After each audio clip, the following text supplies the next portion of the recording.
Então, pessoal, nós falamos, né, do sistema cardiovascular, também falamos de algumas patologias, né, que acometem, como o derrame, que é quando tem uma trisca, né, uma artéria. Falamos sobre o infarto, que é quando é a falta de oxigênio, né, no coração, e esse infarto ele pode ser tanto de 100% quanto de 10%, 8%, isso depende muito.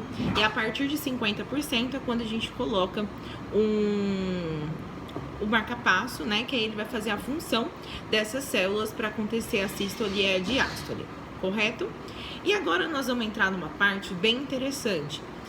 Peço para vocês que, caso vocês tenham um hemograma em mão, tá, aí na casa de vocês peguem, dá uma pausa aí, pega esse hemograma pra gente, que a gente vai começar a entender sobre hemograma, aprender, né, a lidar com o hemograma, aprender a olhar o hemograma. A gente não vai ter só essa aula, a gente vai ter outras aulas também pra gente aprender a ver o hemograma, porém a gente vai dar início hoje, porque faz parte também do sistema cardiovascular, sendo que as células ficam na corrente sanguínea. Então nós temos células de defesa do nosso corpo. Essas células de defesa, elas são feitas, né, elas nascem dentro dos nossos ossos, né? E a gente chama de medula óssea. Então, cada osso nosso dentro da medula passa a medula óssea, e a medula óssea produz essas células de defesa. Assim como eu falei para vocês que as nossas células vão morrendo com o tempo, a nossa medula também, conforme vai passando o tempo, ela vai fabricando menos células de defesa, certo? Então, é errado a gente falar que uma criança tem menos imunidade do que um idoso. Por exemplo, quando uma criança pega uma pneumonia, facilmente ela se recupera, né? Por quê? Porque ela tem uma imunidade forte e ela consegue se recuperar mais rápido. Já um idoso, ele pode ficar internado e ter sérias complicações e vir à morte. Por quê? Porque ele já tem seu sistema imune comprometido. Então, a criança, ela tem um sistema imunológico muito alto, muito grande. Porém, ela nunca entrou em contato com um determinado vírus e bactéria. Então, para ela, tudo é novo. Então, por isso que a criança, ela fica doente com uma facilidade maior. Porque ela sempre está em contato com novos vírus, novas bactérias. Para ela, tudo é novo.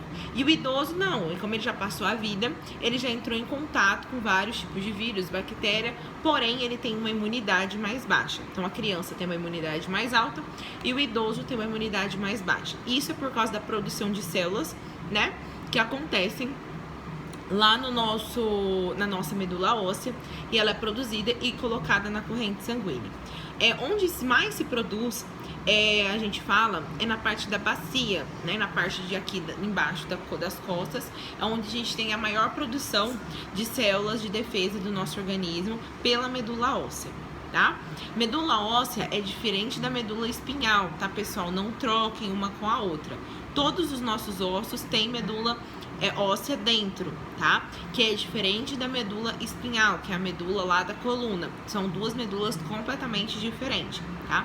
E a medula óssea, ela serve para isso, para nascer da onde nascem as nossas células de defesa. Então, o nosso corpo, ele tem essas células de defesa que vão ajudar nós a combater tudo que é patógeno, ou seja, tudo que é ruim, né? Então, tudo que entra no meu organismo e não é bom para mim, o meu corpo vai tentar se defender. Se defender como? Através dessas células de defesa, que são chamadas de leucócitos. Os leucócitos são nossos soldados, né? Nossas células de defesa, e eles são divididos. São divididos em neutrófilo, basófilo, eosinófilo e linfócito, tá? Eles são divididos em 4 tipos de células de defesa. Então, os leucócitos são divididos em 4: eosinófilo, basófilo, neutrófilo e linfócito. E também a gente tem o monócito, tá? Só que o monócito, ele não vai ser para defesa. A gente vai entender que ele vai ter uma outra função. E nós vamos falar a função de cada célula dessa. Todas essas células são células de defesa, são leucócitos. E os leucócitos são subdivididos nesses que eu falei para vocês: neutrófilo, linfócito, eosinófilo e basófilo, correto? Então, todos eles são células de defesa. E aí, cada um desses vai estar ligado a um tipo de patógeno. O que é patógeno? Tudo que causa mal para minha saúde, tá? Então, eu fui infectado com pólen, fui infectado com com um vírus, fui infectado com uma bactéria. Enfim, tudo que eu for infectado, que é um agente estranho dentro de mim, a gente chama de patógeno, tá? Então, esse patógeno, ele não vai me fazer bem, vai me causar uma reação. E uma reação do quê? De infecção, tá? E inflamação. O que é uma inflamação? É quando eu tenho uma vermelhidão muito grande no local e uma irritação muito grande devido a uma toxina liberada por esse patógeno. Esse patógeno pode ser um protozoário, pode ser um vírus, pode ser uma bactéria, enfim, algo que me dê uma reação, tá?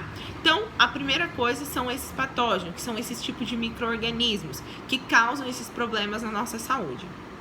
Então, caso eu pergunto, qual o provável micro-organismo? Micro-organismo é bactéria, vírus, protozoários, tá? Então, micro-organismo é isso, é algo que causa um problema no meu organismo. Ele tem patogenicidade, ele vai causar mal para o meu organismo e meu organismo vai me defender, né? Vai atrás desse patógeno para matar, para me defender, para incubar ele, para fazer alguma coisa, porque ele vai tentar me defender. Quem vai tentar me defender? Os leucócitos, que são divididos entre neutrófilos, linfócitos, eosinófilos e basófilos. Essas células de defesa, esses leucócitos, eles têm grânulos dentro deles. E esses grânulos é liberado nesse patógeno para matar ou incubar. Depois que eles despejam esses grânulos nesses patógenos, eles morrem, tá? Então, tanto o neutrófilo quanto o linfócito, eles morrem. No caso do neutrófilo, o neutrófilo ele é responsável, é uma célula de defesa responsável por combater bactéria. Então, toda vez que eu estou com bactéria no meu organismo, se eu fizer um hemograma e der o neutrófilo aumentado, quer dizer que eu estou com uma bactéria, porque ele é o leucócito responsável por combater todo tipo de bactéria. E aí, quando ele morre, ele fica ali naquele local. E aí, a gente vai tendo o exudato, que é o pus. Então, o pus é célula morta, é leucócito morto, é neutrófilo morto. Eu só vou ter neutrófilo morto quando eu tenho uma infecção bacteriana, tá? Porque os outros, o linfócito, o eosinófilo, o basófilo, são para outros tipos de micro-organismo e eles vão ser eliminados pelo monócito. O monócito passa recolhendo, tá? Esse resto de leucócito que sobrou nos locais e elimina na forma de urina, tá? Então, o monócito, ele é como se fosse um lixão, né? Ele sai recolhendo do linfócito, basófilo e do eosinófilo. Já o neutrófilo não, o neutrófilo ele fica ali e aí ele é eliminado através da secreção, através da tosse, né? Através até também das fezes, ele elimina esse catarro, tá bom? Então, o neutrófilo, como a gente estava falando, ele fica responsável pelas células de infecção bacteriana. Linfócito, responsável pelas infecções virais. Então, toda vez que eu tenho uma infecção viral, eu vou ter linfócito aumentado. Eosinófilo, ele tá nas infecções causadas por alergia. Toda vez que eu tiver uma alergia, o eosinófilo que vai estar responsável. Perdão, eosinófilo é parasita, tá? Falei errado. É parasita, protozoário, a gente tem o eosinófilo nesse tipo. E o basófilo, perdão, que agora que é o basófilo, ele vai estar nas de alergias. Quando eu tenho um processo alérgico, o meu basófilo vai estar aumentado. Bruni, como que eu sei qual dessas células, né, qual desses leucócitos estão aumentados? A gente aprende a entender como está aumentado através do hemograma. Por isso, o correto sempre da gente chegar num UPA, num hospital, né, numa Santa Casa, é eles realizar o hemograma para ver o que está acontecendo. Porque o hemograma eu não consigo identificar onde está, né? O local que está a infecção.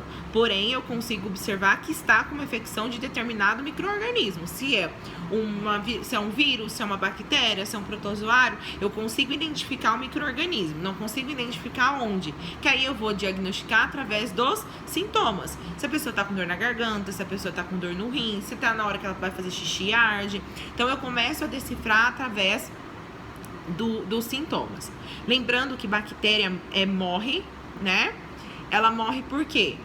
Porque ela mata, né? Ela morre porque ela se mata através do antibiótico. Só que antes disso, o meu corpo vai tentar responder, né? Vai responder tentando, eliminando, né? Criando esse exudato que a gente falou. A gente só vai ter pus, a gente só vai ter exudato quando a gente tem neutrófilo morto, bactéria morta. Linfócito é vírus e aí eu não tenho um exudato. tá? Então, neutrófilo, bactéria, linfócito, vírus, eosinófilo, parasitas, né, protozoários, e a basófilo, alergia. E aí eu trouxe aqui pra vocês verem um hemograma. Esse caso, o hemograma é meu, tá?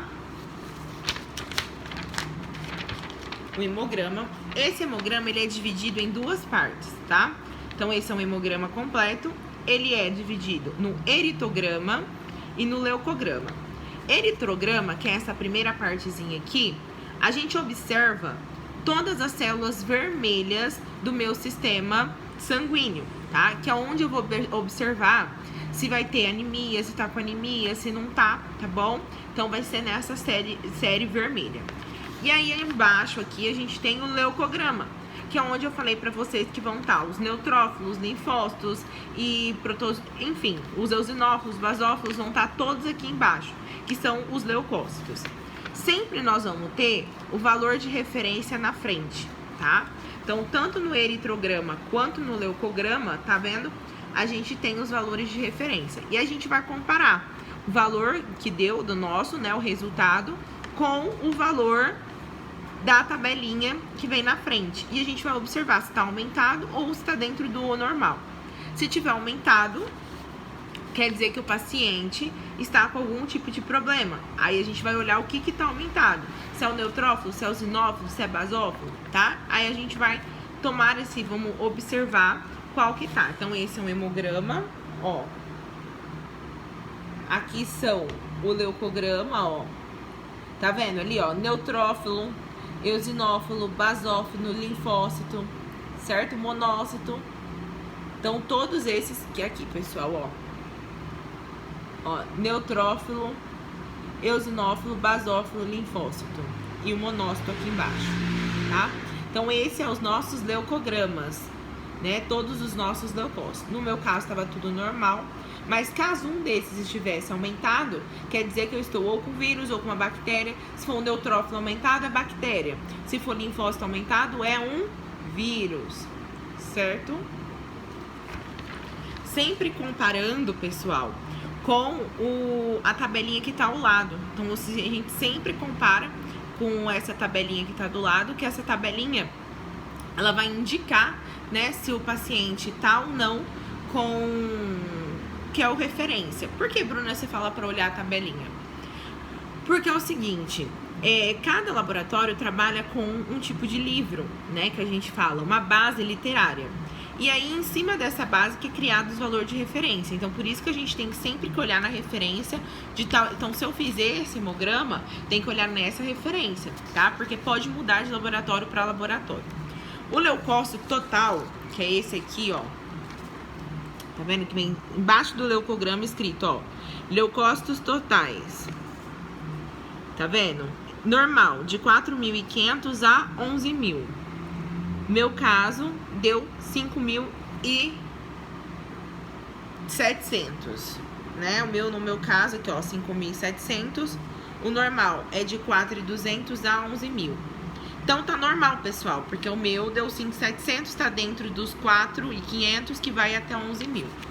Quando o leucócito dá alterado, o leucócito total, quer dizer que eu tô com algum problema e eu tenho que olhar os leucócitos embaixo, tá? E aí eu vou perceber que se tá com uma infecção, se é viral, se é bacteriana, aí eu vou olhar. Se não der leucograma no leucócito total alterado, provavelmente eu não vou ter nenhuma alteração também nos leucócitos, tá? Nas suas subdivisões, que é os neutrófilos, linfócitos e por aí, certo?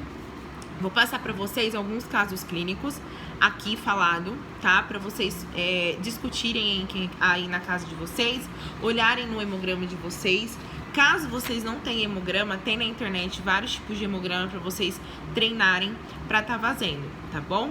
Então, eu vou encerrar agora aqui o vídeo para mim passar para vocês esses casos clínicos, para vocês fazerem na casa de vocês, treinando, tá?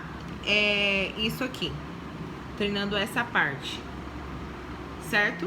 Esses casos clínicos não precisam me mandar, é só para vocês treinarem mesmo aí na casa de vocês, para vocês entenderem, porque se vocês tiverem alguma dúvida, vocês me procuram pra gente estar falando novamente sobre isso, tá? Então é para isso, é para vocês treinarem tudo certinho, para ver como é que você está nessa questão. Então lembrando que o que é os leucócitos? Os leucócitos estão subdivididos em neutrófilo, linfócito, eosinófilo, basófilo. E aí a gente tem o monócito, que é o lixão que passa pegando todas essas células mortas, que após ela tentar matar ou incubar um patogene, ela vem a falecer, ela morre por uma morte programada normal. O hemograma completo é dividido em duas fases, na eritograma e no leucograma. Eritograma, a gente tem a parte das células vermelhas, e no leucograma, que é essa partezinha aqui de baixo, a gente tem a série branca do sangue. Todas essas células de defesa ficam na nossa corrente sanguínea, preparada para combater qualquer tipo de micro-organismo que entre em contato com o nosso organismo.